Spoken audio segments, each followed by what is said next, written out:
Welcome to this video series on frequently asked questions about the Java language. In this ongoing series of videos, we will answer commonly asked questions about the Java language. You'll come away from the video with a solution to a question that you as a developer may have. In fact, these questions have been asked by thousands of developers, so you're not alone. Our approach to every question is simple. First, we pose the question about the Java language, Java development, or best practices. Then we fill in any background material so the question makes sense. Next, we'll get into the details of the question and discuss it further. Then we'll come up with an answer. As a bonus, we'll go deeper on the answer and look at a code example showing you what to do and in some cases what not to do with a counterexample. Stick around until the end of the video where we'll discuss the solution from an application security point of view. We'll let you know what you want to watch out for to ensure your code stays secure. Like and subscribe to get more great content like this for free. Ready to get started? Let's go. Let's say we're writing an application in Java, and let's say we need to introduce a delay for some period of time in a loop. How can we introduce a delay into a Java application that's reliable and not dependent on any features of the underlying operating system? I've looked at lots of code written by others in my role as a developer and as an application security analyst over the years, and I've seen this handled many different ways. Some of it was done quite poorly using a for loop with a really high counter. This is clearly a really bad solution, since the performance of the underlying hardware will determine how quickly the loop will run, making any looping delay unpredictable. The simplest solution that most developers are aware of is the sleep method of the java.lang.thread class. There are other solutions as well, depending on your need, that we'll look at as well. Let's jump right in and take a look at some code.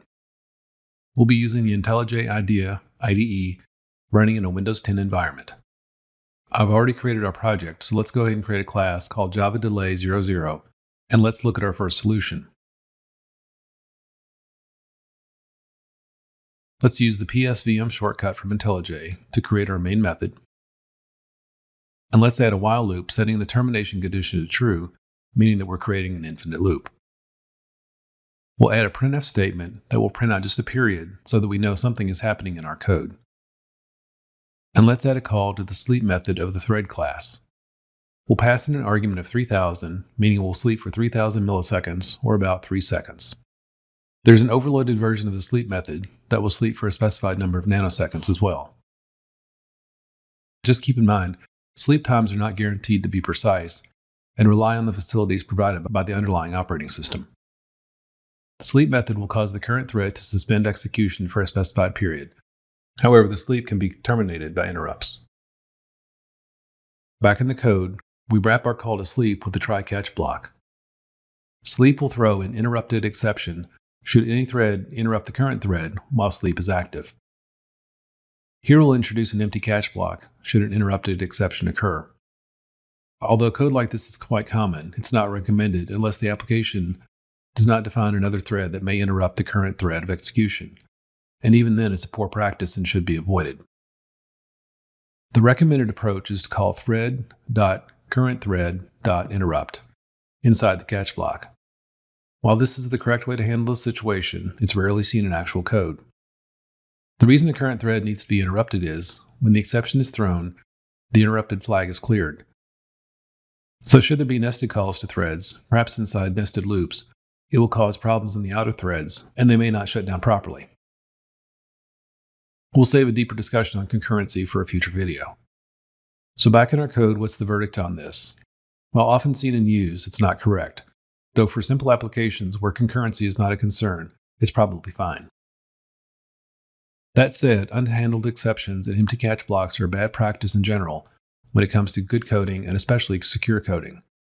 Problems may be difficult to diagnose when exceptions are not properly logged for post-hoc analysis. Let's go ahead and run our code. We can see that our code is running because of the periods that are printed on the screen. Each dot represents one run loop.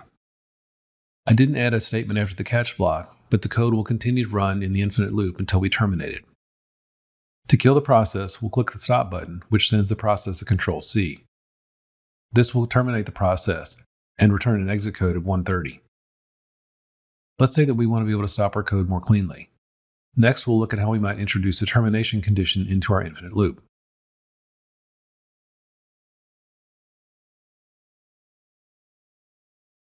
let's create another class called JavaDelay01.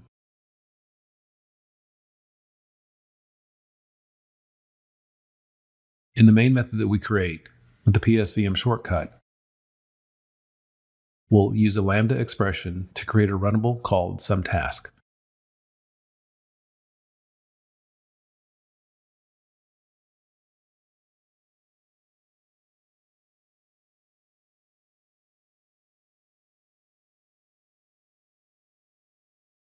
In our code, we'll set the number of times to execute the loop to be 9.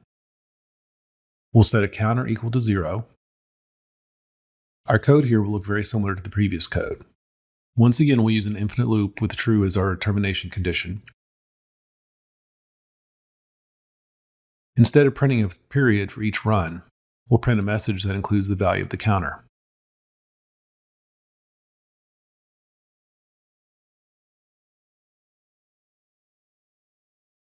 We'll do a post increment on the counter variable and print it out.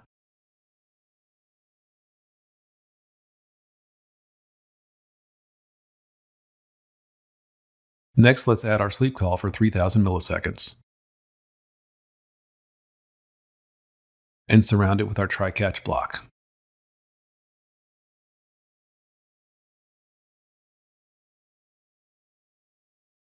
And after the catch block, let's add a termination condition. We'll say when counter is greater than max times, we'll break out of the loop. This will give us an opportunity to exit the infinite loop gracefully.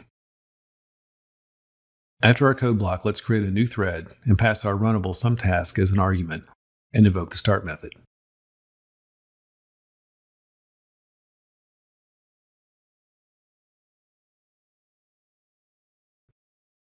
Before we run the code, let's go back and get rid of the print stack trace statement in the catch block.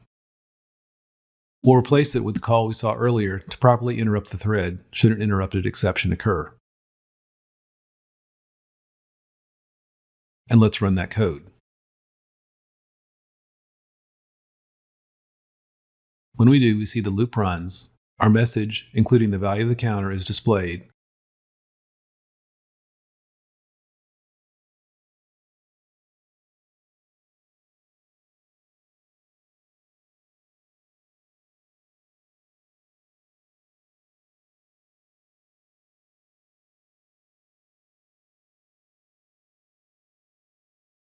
until eventually counter reaches a value of 10, which exceeds max times, and our loop terminates cleanly with an exit code of 0. For our final example, let's look at the situation where we might want to run a job on a scheduled basis. Let's create a new class called JavaDelay02.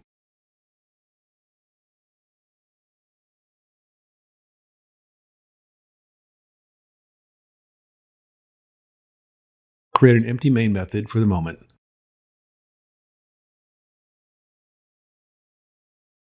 Then let's create a static method called SomeTask that returns no value. In that method, we'll simply print out a message that says doing something important.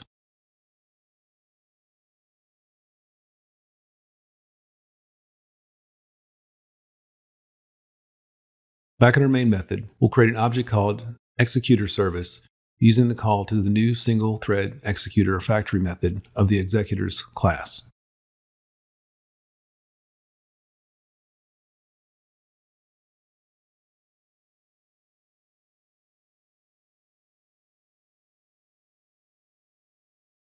The executor service implements the scheduled executor service, which in turn implements the schedule at fixed rate method. This method will perform a periodic action beginning after some delay and continuing with an interval equal to the period specified.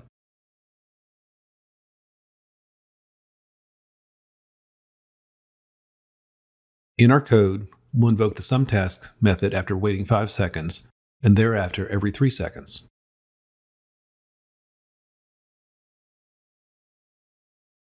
Notice that we specify the unit of time in the fourth argument, timeUnit.seconds, in this example.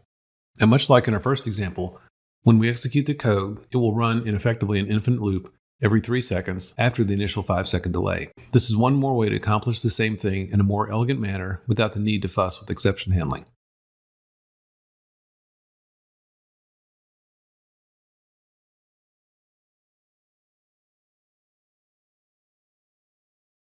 As with the first example, we'll have to send the application to Control-C to terminate it and end with an exit code of 130. So when it comes to application security, are there any issues to be aware of when introducing a delay into your code? Yes, there are, and as a bonus, they're often quite difficult to diagnose. As we saw, improperly handling sleep exceptions can introduce problems, and if not done correctly, can introduce a deadlock into the application, causing it to perform poorly, which may result in complete unavailability to users. A poorly designed application can be exploited by an attacker. The problems that result can be race conditions, which can result in deadlocks, as well as time of check, time of use problems. These are race conditions that occur when a resource is checked, and that resource then changes state before use, invalidating the result of the initial check. See CWE 557 Concurrency Issues for more information. Thanks for watching. We hope you enjoyed this video. Please like, subscribe, and share this video with others. Right now, while it's still available, go to www.beginsecuretraining.com to get our free ebook on how to write more secure Java code. When writing code, remember to always begin secure.